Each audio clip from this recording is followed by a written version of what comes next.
Turning this evening to the book of Nehemiah, chapter 2 and verse 1. Nehemiah chapter 2 verse 1. And it came to pass in the month Nisan, in the 20th year of Artaxerxes the king, that wine was before him, and I took up the wine and gave it unto the king. Now I had not been before time sad in his presence. And our subject this evening is identifying enemies of the word. Well, in this chapter, we see that Nehemiah is a principal advisor, counselor to the king, Artaxerxes, and also he holds the ceremonial position of the king's cupbearer. And it's debated which one led to the other. Presumably his being an officer of state led to his being the king's cupbearer, which was very much a ceremonial position, though some feel it was the other way round. Well, whatever, he holds both offices. And on this occasion, as you know, he is moved by the Lord to ask the king for special authority to go on a long mission to Judah and to Jerusalem, because he's been so grieved to hear about the continuing tragedy in Jerusalem. The temple has been reconstructed, but is not currently in very good use, and most of the buildings in the city are still in very poor state, and the wall has been demolished, well, for years and years. And so the people are in a tragic condition, and the Samaritans in the nations round about have, by various means, and we'll come to that, brought the population very low, and the work of God has been discontinued for years. So Nehemiah is moved to seek office, to go and to rebuild Jerusalem. Now, he's very disturbed in himself at the state of Jerusalem. He's rather anxious about the response and the reaction of the king. And he goes into his presence sad. Now, it's often said that this in itself would be offensive before the emperor of Persia, that he should be sad in his presence. But I think it's more likely he's sad because of the state of affairs, the state of Jerusalem and Judah. And he's challenged by the king in verse 2. As we just work into the passage, wherefore the king said unto me, why is thy countenance sad, seeing thou art not sick? It is nothing else but sorrow of heart. Then I was very sore afraid. The fear of Nehemiah. This is interesting. Why should he be sore afraid? Well, because he knows the king. He is a chief counselor to the king. He knows the mind of the king. And the special favor that he's going to ask, that he should be released from the king's immediate service, and that he should go as an emissary and king's representative to Judah, and that he should rebuild it. There are a number of problems with this. To begin with, the king is going to be somewhat angered. He knows him. He knows his mentality, his reactions. He's bound to be angered by the fact that Nehemiah thinks there is something in this world much more important than the king of Persia and his service. He's a committed man, committed to the king, privileged with high office, and this itself is likely to aggravate the king. Nehemiah would know that. As a close counselor, he would read the king. And also what he's going to ask, that he should go in order to rebuild a wall around Jerusalem. What does that mean? That Jerusalem will once again claim to be an independent nation, no longer under the Persian Empire? Does it mean there's going to be a rebellion? There's going to be a failure to pay homage and a breakdown of rule in Judah, in that area, and that will inspire other nations to follow suit? Is the king seriously going to agree that his chief officer of state, or one of them, should go and re-establish, in a very dangerous way, a city wall and reignite local pride and patriotism and nationalism? The king is hardly likely to agree to that. He knows the king. He knows what his reactions are going to be. Is the king going to agree to this? Because this is another religion. He seems to tolerate at Persian court a number of Jews in high office, but they should want to go and glorify, in his eyes, their faith by way of distinction from the faith of the Persian Empire and Persian gods and Persian worship. That's going to be offensive too. There are other things we can think of. Nehemiah knows the king. There's great basis for his anxiety. God has moved him, and he's going to do it with great courage and faith in his God.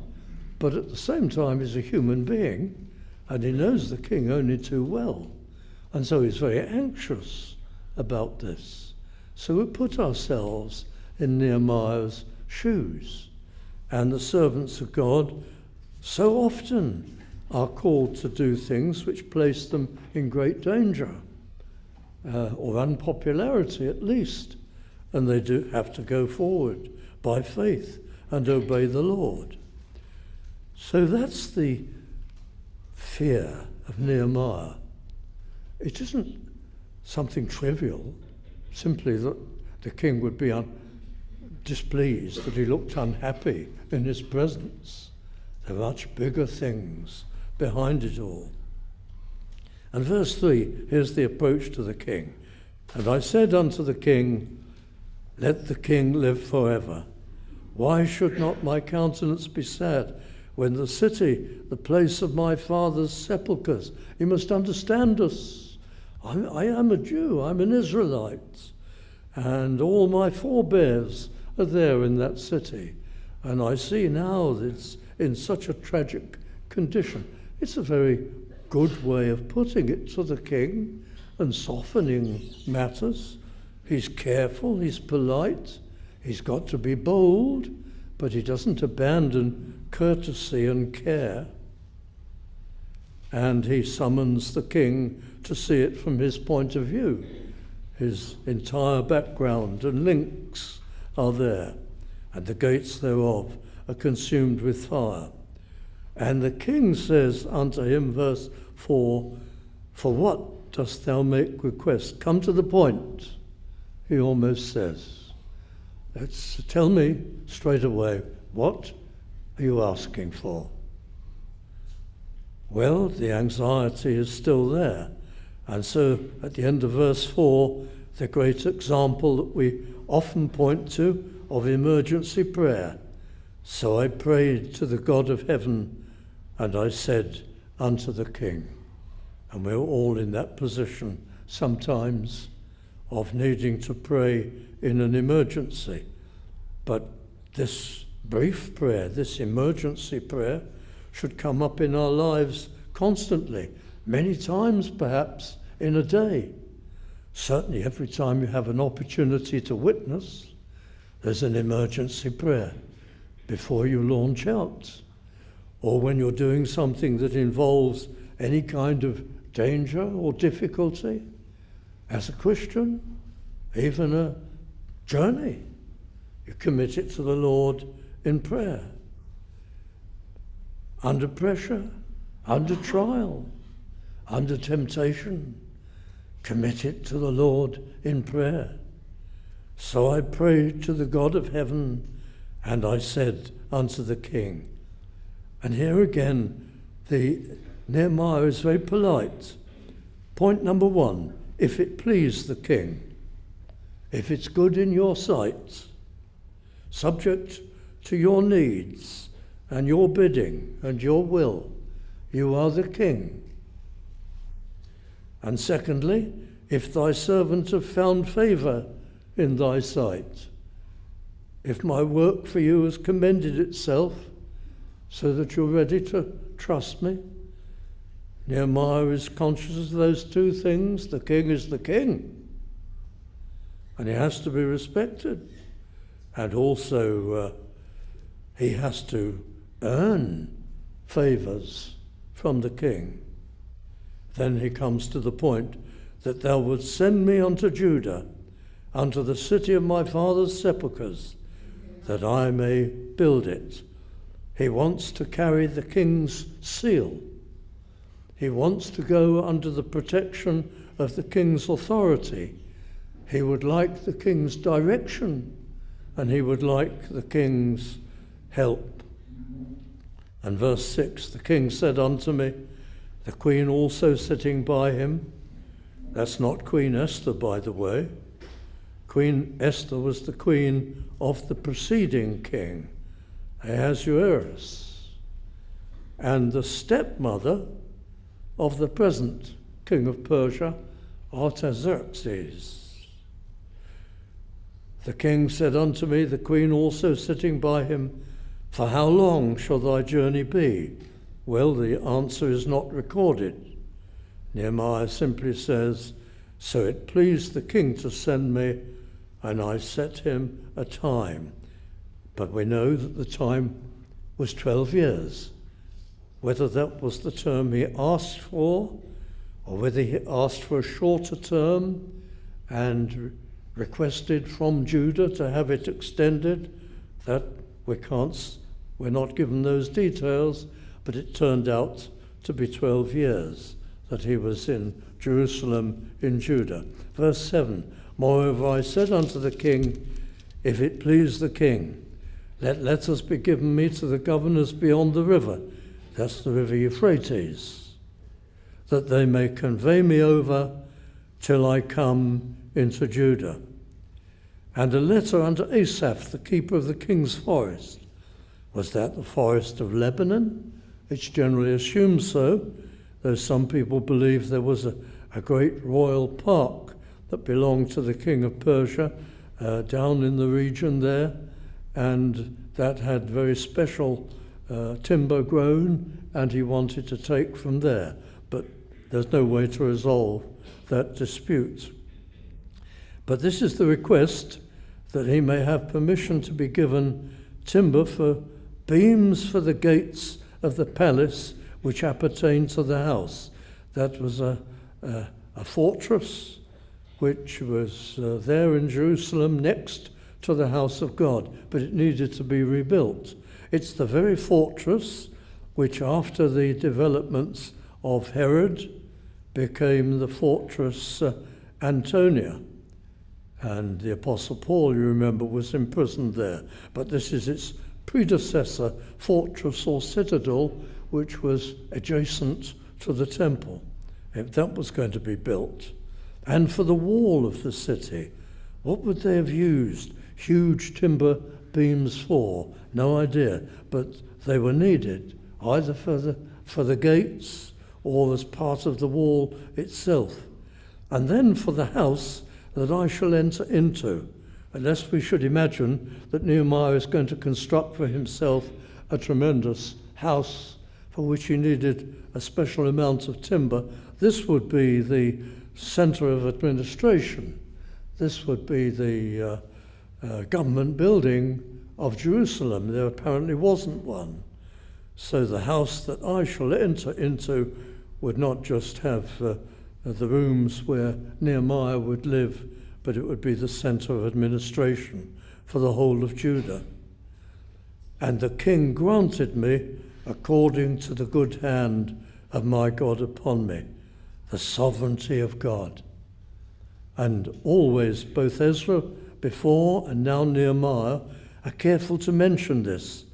The king granted it, but the implication is that the king would not have done so, but for the sovereign action of God, according to the good hand of my God upon me.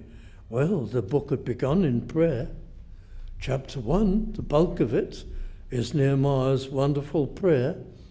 Then there's the short emergency prayer. Then there is the matter of dependence upon God. That's loud and clear right through the book of Nehemiah. First prayer, second dependence, and third giving God all the glory. The three rules of Nehemiah that come up repeatedly through the book: prayer, dependence, and glory to God.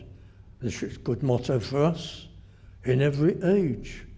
Every project, every action, every witness begins in prayer, is carried out in dependence upon God, and we don't forget to thank him and to praise him and to worship him and give him the glory. The three vital duties. Somebody a few weeks ago said to me, here is a link to a video you must look at. And it was the worship service from a well-known church, one of the big-time celebrity preachers of the internet, who is supposed to be entirely reformed and very, very well-known and successful.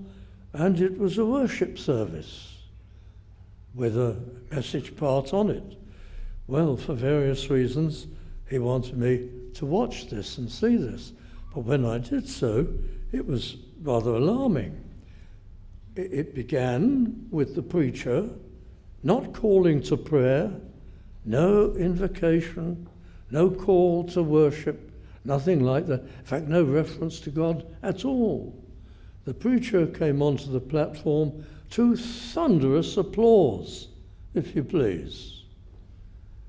Thunderous applause. Our hero, our wonder man. And then the hero began to speak. And for a good 5 minutes, it was just boast after boast after boast. First boast was what we, he said, as a church have accomplished. It was apparently the anniversary of something that the church was into, and this had now extended regionally across a great area. But it was what we have accomplished. And then applause again, thunderous applause. First applause was for the hero, second applause was for all of us. Then there was another boast and a round of applause for us. Not us, you understand, them, as a congregation, applauding themselves. And this happened 4 or 5 times. And then after that, still no prayer, still no call to worship, still no reference to God. But after that, then, the preacher announced the conductor of the orchestra and the worship leader. And he was announced just as though it was a big-time concert, with hand gestures waving to him, and on he came. Guess what? To thunderous applause. Another one being applauded. There was certainly by this time in the service far more applause for the hero, for the congregation, for the worship leader. We hadn't even started with any mention of God yet. This is a service of worship. It was quite staggering.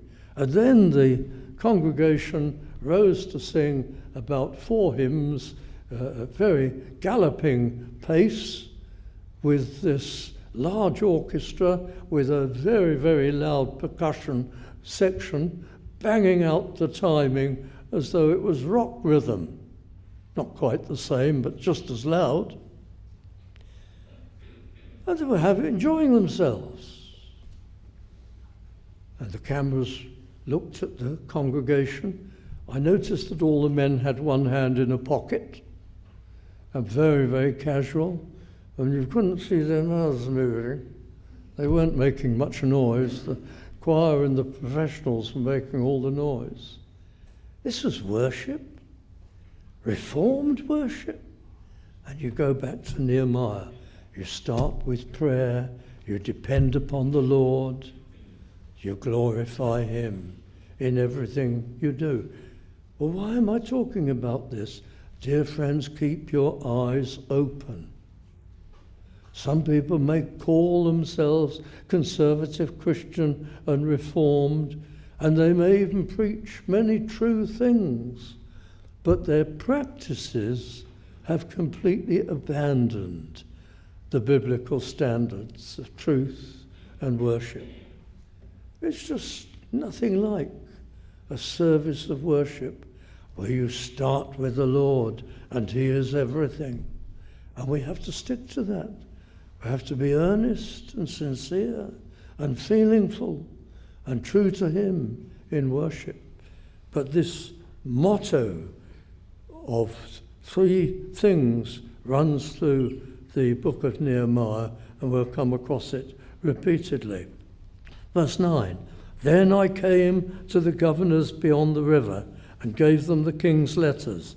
Now the king had sent captains of the army and horsemen with him. Ezra didn't have that escort. Nehemiah does.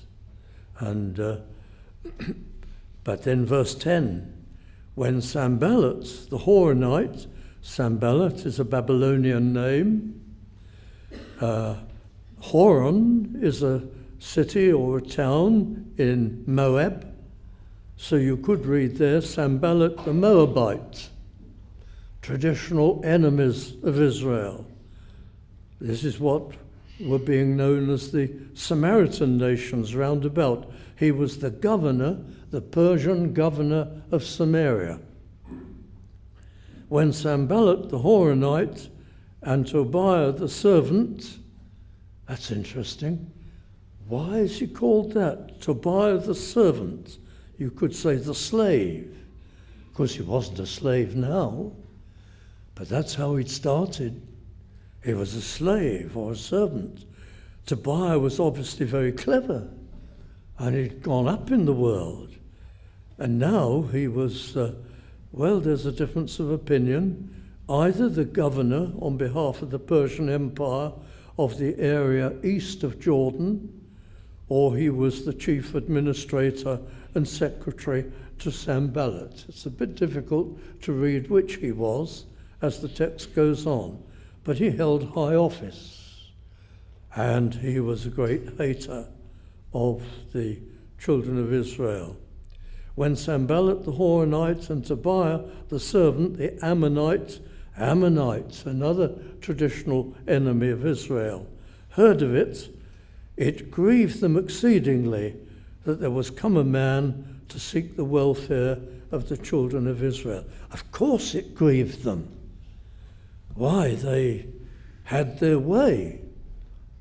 The rulers of the Samaritan neighbors, they wanted Judah and Jerusalem to be downtrodden and chaotic, and the people dismayed and disconsolate and utterly depressed. They wanted poverty there because they wanted an income from there. They were running a great protection racket. They had got in their service many of the princes, the wealthy princes of Judah and the leaders, and they made a lot of money out of the people by lending money to them in their poverty. And Sanballat and Tobiah and others got a huge cut out of this. They made money out of these desperate people. They would constantly send marauding bands in to attack them and wound them and bring them down. They wanted Jerusalem in a downtrodden, miserable state. They certainly didn't want it to be strong again and asserting itself in the region. So there were enemies from the beginning, and the picture is unfolding. Nehemiah knew who they were, and he's very conscious that there are enemies everywhere to his mission. But we have to be too. We don't want to be. We don't want negative thoughts and thoughts of enemies, but here we're preaching the gospel, sounding it out, making it known. And we're surrounded by enemies in society and opponents. And they infiltrate the churches. And we can't work with them. We have to watch out for them. We'll come to that. Verse 11, so I came to Jerusalem and was there 3 days. And just as we begin to think he took 3 days rest to get over the 3 to 4 months journey from Babylon, from Persia and from Susa, and then you find what he was doing, or beginning to do in this 3 days. Verse 12, he was down to business immediately. I arose in the night. It's obvious to us that this is something he's doing secretly. I and some few men with me. There's only a few. They came with him on the journey among the party that came to Jerusalem with Nehemiah. And they can be trusted. He's got to be careful of others. Neither told I any man what my God had put in my heart to do at Jerusalem. There's a new governor. What's he here for? Nehemiah didn't make any fanfare or any announcements until after his survey. Neither was there any beast with me, save the beast that I rode upon. Presumably the men that accompanied him went on foot. That would be to keep this mission quiet. He didn't want the noise of animals other than his own. So it's a secret survey in the night. And he describes it, verse 13. And I invite you just to imagine it from Nehemiah's point of view. I went out by night. I had heard all about the desolation in Jerusalem. And of course the walls which had been destroyed by Nebuchadnezzar so many years earlier. But nothing has been done. I went out by night by the gate of the valley of Kidron, presumably, even before the dragon well, don't know where that was, it's not elsewhere mentioned, and to the dung port, and viewed the walls of Jerusalem. And now he saw for himself what he'd been hearing about, and they were just ruins. And in the darkness it would have seemed even more gloomy and depressing. They were broken down, and the gates thereof consumed with fire. Verse 14, then I went on to the gate of the fountain, and to the king's pool, which is probably the pool of Siloam. But there was no place for the beast that was under me to pass, which suggests that there was so much rubbish down there, he couldn't examine it in any detail. Rubbish and rubble piled everywhere. Verse 15, then went up I in the night by the brook, and viewed the wall from that other angle, and turned back and entered by the gate of the valley, Kidron again, and so returned. And verse 16, the rulers knew not whither I went or what I did. And then a piece of elaborate description here. Neither had I as yet told it to the Jews, nor to the priests, nor to the nobles, nor to the rulers, nor to the rest that did the work. So his survey was a complete secret, but it had to be surveyed. How much is there to be done? What materials can be used from the rubble? Where should we start? We've got to be careful of security. If we choose the wrong part of the wall to begin and marauding bands attack, is there any defense in that region? He had to work it all out, how this was going to be done, because it was going to be done with considerable opposition. What are the most important parts to execute first, and so on. and it had to be thought out very quickly and put into action as soon as possible. And these are all lessons really for us. We have to think like Nehemiah. We have to think in terms of surveying the scene. I got great help from Nehemiah over 50 years ago when my wife and I first came here. And we were in a very depleted condition here at the tabernacle. And there were few people, and most of the people were very, very elderly. They were golden people, most of them, very earnest people, but they were very elderly, and there was no money, there was no funding, all the reserves had been spent, and so on. And the maintenance of the building, even the winter heating bills, were far, far greater than the Sunday offerings. So what was going to happen? What would take place here? We had to think and survey. What must come first? What's the matter? What's the problem? What are we not doing that we need to do? And we surveyed the scene and we started to think, well, we've got to have a separate prayer meeting to begin with. We had one of these combined prayer meeting Bible studies. That wasn't historic. That's not how Spurgeon did it, or our forebears. That had happened since World War II. We've got to go back to having a prayer meeting. You start with prayer. Then we've got to rely upon the Lord. But what do we have? What has the Lord given us? Well, he's given us the gospel. We've got to have an evangelistic service. One of our Sunday services, we have to go back to the old traditions of the church.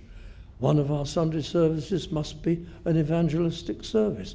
Every pastor at the tabernacle in its history, with the exception of one, has believed fervently in the universal tender of salvation, the free offer of the gospel. There's one who didn't. And that's a very curious thing. I don't really want to digress. But John Gill didn't believe in the free offer of the gospel. He did not uphold the universal tender of salvation. But yet, curiously, dear John Gill practiced the proclamation of the free offer of salvation, even though if you read his Cause of God and Truth and his systematic theology, his theology is against it. And you know, when George Whitefield began to preach the gospel, this is the beginning, the first sermons of the Great Awakening of the 18th century, when he began to preach in a foggy October morning in 1739 on the nearby Kennington Common.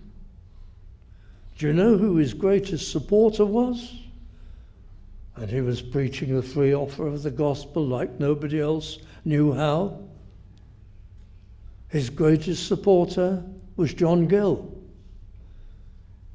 John Gill, in his great fraternal, urged all the ministers to get out the congregations to support him. He sent his church members at the Carter Lane Chapel round to all the coffee shops of London. And the crowds came out. 40,000 people, it's variously estimated. And the first and the leading patron and supporter was John Gill. Ask me to explain that, and I can't. He was a theoretical hyper-Calvinist. He was a practical evangelist. So that little digression only entitles me to say that every pastor that there's ever been in the long history of the tabernacle since 1650 has practiced the free offer of salvation. And we must do the same. So we had a distinctive, I hope persuasive, gospel service. But we were following the steps of Nehemiah, surveying the needs, praying for help, responding to them, implementing the things that should be in position. We had to have a policy, a sense of direction, an aim. And that's what's badly needed, even today. We try to do this in our conferences.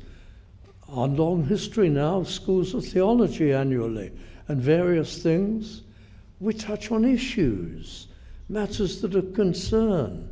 If we can only make a contribution, things that have gone wrong in the churches, whether it's the charismatic movement, whether it's the tendencies in hermeneutics, whether it's the need to re-implement the old style working church, we touch on issues which matter, because if you survey the scene, that's what you do. But it isn't popular. You look at the other conferences and they do much good, undeniable, and they have some good subject, but they never touch issues. They never deal with things that need to be reformed, need to be put right. We have to do this in our church. We have to do it in the larger church, the scene at large, if we have opportunity. This is the kind of thing we're learning about in Nehemiah, and we'll see the battle that results as things go on. Our time really is up. But just looking quickly through these verses, verse 17, then said I unto them, all the people, ye see the distress that we are in. That's the evil or the harm we are in, and the consequences of this. How Jerusalem lieth waste, and the gates thereof are burned with fire.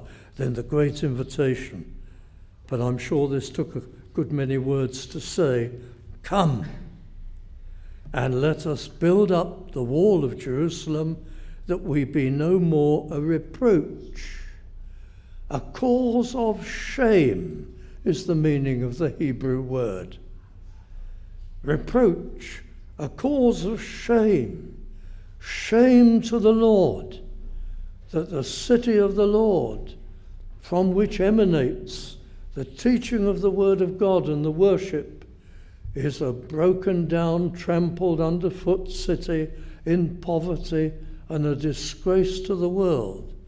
We are a shame to the Lord and to the world. We cut such a dreadful figure. Oh, friends, look at us in England. Look at the few churches and the smallness of the churches and the weakness of the churches. Look at the state of affairs. Taken nationally, we are a reproach. We're a shame to the Lord. If Nehemiah came among us, he'd say, look, we've got to be doing this and this and this. Every church, a proclaimer of the gospel. Every place, the people committed and serving the Lord. We've got to get down to work, he would say. That we be no more a shame or shameful thing. But then he goes about it so helpfully. I must close. I told them of the hand of my God which was good upon them. He encouraged them by telling them of the remarkable providences by which he'd been given the royal seal of approval and help and support and letters of safety to quieten down the hostile governors.